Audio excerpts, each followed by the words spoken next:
Hi guys, welcome back to my YouTube channel. ඔයාලා හැමෝම ආදරයෙන් පිළිගන්නවා මගේ YouTube channel එකට. ඔයාලා ඉතින් දැනටමත් දන්නවා ඇති අද අපි කතා කරන්නේ මොනවා ගැනද කියලා. අද අපි කතා කරන්නේ විටමින් C ගැන. ඉතින් ඔයා විටමින් C කියන වචනේ මීට කලින් අහලා තියෙන්න පුළුවන්. ඒ වගේම ඔයා විටමින් C බහුල ආහාර ඒ වගේ දේවල් පාවිච්චි කරන්න පුළුවන්. ඉතින් අද අපි කතා කරමු විටමින් C ගැන දන්න නොදන්න හැමදේම. මොනවද මේ විටමින් C කියන්නේ? විටමින් C කියන්නේ අපේ ශරීරයට අවශ්‍යම විටමින් එකක්. හැබැයි මේ කියන විටමින් එක අපේ ශරීරයේ නිෂ්පාදනය වෙන්නේ නැහැ. එහෙනම් අපි මේ කියන විටමින් එක බාහිරින් තමයි අපේ ශරීරයට ගන්න වෙන්නේ. ඉතින් අපේ ආහාර වේලෙන් වගේම අපිට සප්ලිමන්ට් වලිනුත් අපේ මේ විටමින් C අවශ්‍යතාවය සපුරා ගන්න පුළුවන්. ඉතින් අපි බලමු මොනවද මේ විටමින් C බහුල ආහාර. විටමින් C බහුල ආහාර වෙන්නේ පැංගිරි කුලයේ ආහාර. දෙහි, දොඩම් ඒ වගේ දේවල්. ඒ වගේම දෙහි දොඩම් වලටත් වඩා වැඩියෙන් විටමින් C බහුල ආහාරයක් තමයි බෙහෙත් නෙල්ලි කියන්නේ. ඔන්න දැන් අපි කතා කරන්න යන්නේ විටමින් C වල තියෙන වැදගත්කම. වර්තමානය වන විට ගැහැණු පිරිමි දෙපාර්ශ්වයම කිසිදු ભેදයකින් තොරව විටමින් C පාවිච්චි කරනවා. ඉතින් විටමින් C මගින් අපේ ශරීරයේ පැහැය ග්‍රේඩ් 2-3කින් වගේ අප් කරගන්න පුළුවන්. ඒ වගේම අපේ ශරීරයේ කොලජන් නිෂ්පාදනය කරන්න විටමින් C ගොඩක් ලොකු දායකත්වයක් දෙනවා. කොලජන් වල තියෙන වැදගත්කමක් තමයි අපේ ශරීරයේ රැලි වැටෙන්නේ කොලජන් ප්‍රමාණය අඩු වුණාම. ඉතින් මේ කොලජන් ප්‍රමාණය වැඩි කරගන්නත් විටමින් C උදව් වෙනවා. ඒ වගේම විටමින් C මගින් කොලජන් නිෂ්පාදනයට වැඩි දායකත්වයක් ලබා දෙනවා.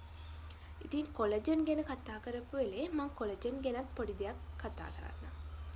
ඉතින් ගොඩක් අය කොලජන් තියෙන ෆේස් ෂීට් මාස්ක් පාවිච්චි කරනවා. ඒ වගේම කොලජන් තියෙනවා කියලා සමහර ෆේස් වොෂ්, එතකොට ෆේස් ක්‍රීම්, නයිට් ක්‍රීම් ඒ වගේ දේවල් පාවිච්චි කරනවා. ඇත්තටම මේ කොලජන් අපිට බාහිරින් ගන්න බෑ. හේතුව මේ අපේ ශරීරයේ තියෙන සම තට්ටුවට යටින් තමයි අපේ කොලජන් තියෙන්නේ. එතකොට අපි අපේ ශරීරයට කොලජන් ලබා ගන්නව නම් අභ්‍යන්තර පෝෂණයක් විදිහට තමයි ලබා ගන්න වෙන්නේ. එතකොට ඒකටත් අපිට කොලජන් අඩංගු ඒ කියන්නේ කොලජන් B වර්ග තියෙන්නේ. අන්න ඒ වගේ දේවල් තමයි පාවිච්චි කරන්න වෙන්නේ. ඉතින් කොලජන් සම රැලි වැටීම අවම කරගන්න පාවිච්චි කරන නිසා සාමාන්‍යයෙන් වයස අවුරුදු 30න් පස්සේ වගේ තමයි කොලජන් පාවිච්චි කරන්න කියලා වෛද්‍ය නිර්දේශවල නම් කියන්නේ. ඊට කලින් කොලජන් පාවිච්චි කරන්න අවශ්‍යතාවයක් නැහැ. මොකද ඊට කලින් අපේ සම රැලි වැටීම හිම අඩුයිනේ. ඉතින් අපි ඔන්න දැන් විටමින් C වල වැදගත්කමත් කතා කරා. වර්තමාන කාර්යබහුලත්වයත් එක්ක ගොඩක් අය විටමින් C ටැබ්ලට් එකට තමයි හුරු වෙලා තියෙන්නේ. ඒ කියන්නේ මෙන්න මේ තියෙන විටමින් C ටැබ්ලට් එක. එහෙම නැත්නම් සප්ලිමන්ට් එක. මේක මිලිග්‍රෑම් 500යි. ෆාමසි වලින් ගන්න පුළුවන්. රුපියල් 30ක් වගේ ප්‍රමාණයක් තමයි යන්නේ.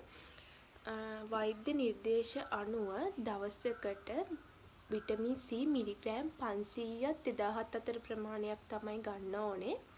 2000 කියන්නේ අධිමාත්‍රාව. සාමාන්‍යයෙන් මෙන්න මේ වගේ විටමින් C ටැබ්ලට් එකක් මිලිග්‍රෑම් 500. එතකොට මෙතන සප්ලිමන්ට් දෙකක් තියෙනවා. එතකොට මේ මිලිග්‍රෑම් 1000. ඉතින් විටමින් C කියන්නේ අපිට ඇත්තටම සයිඩ් ඉෆෙක්ට් තියෙන විටමින් එකක් නෙවෙයි. මොකද අපේ ශරීරයට අවශ්‍ය විටමින් ප්‍රමාණය ශරීරයේ තියලා එතකොට අපේ ශරීරයට අවශ්‍ය නැති ඒ කියන්නේ අධිමාත්‍රාව අපේ ශරීරයෙන් බැහැර කරනවා. ඇත්තටම ඉතින් අධිමාත්‍රාවක් ගත්ත කියලා ඇත්තටම සමීප පැහැපත් වීම වර්ධනය වෙන්නේ වගේ දේවල් වෙන්නේ නැහැ. ඉතින් අධිමාත්‍රාවක් ගන්න යන්න එපා කිසිම වෙලාවක. අපේ ශරීරයෙන් බැහැර වුණා ඒ විටමින් C අපේ ශරීරයේ තියෙන්නේ නැහැ. අපේ ශරීරයෙන් බැහැර වුණා කියලා ඔයා අධිමාත්‍රාවකට යන්න එපා. ඉතින් ඒක ඇත්තටම මෝඩකමක්. විටමින් C බහුල ආහාර ගන්නවා නම් ඔයා. එතකොට දොඩම්, දෙහි, බෙහෙත් නෙල්ලි. ඒ වගේ දේවල් ඔයා මාකට් එකෙන් අරන් පාවිච්චි කරනවට වඩා මම ඔයාලට රෙකමන්ඩ් කරන්නේ මෙන්න මේ වගේ සප්ලිමන්ට් එකක් ගන්න කියලා. හේතුව විටමින් C අපි දැන් මාකට් එකේ විටමින් C අඩංගු ආහාර අපි මාකට් එකෙන් ගන්නවා කියමුකෝ. දොඩම් ඒ වගේ දේවල්. ඉතින් ඇත්තට මේව කල් තබා ගන්න එක කෘෂි රසායන දේවල් ගන්නවා. එතකොට සතුන්ගේ හානි වීම අවම කරගන්න කෘෂි රසායන දේවල් පාවිච්චි කරනවා. ඉතින් දැනම වස්තුවිස ආහාරයට ගන්නවට වඩා මෙන්න මේ වගේ දෙයක් පාවිච්චි කරන එක හොඳයි. මේක ෆාමසි වලින් ගන්න පුළුවන්. රුපියල් 30ක් වගේ ගාණක් වෙන්නේ. එතකොට මිලිග්‍රෑම් මේ 500 මිලිග්‍රෑම් 1000 සාමාන්‍ය රුපියල් 50ක් වගේ ගාණක් තමයි වෙන්නේ.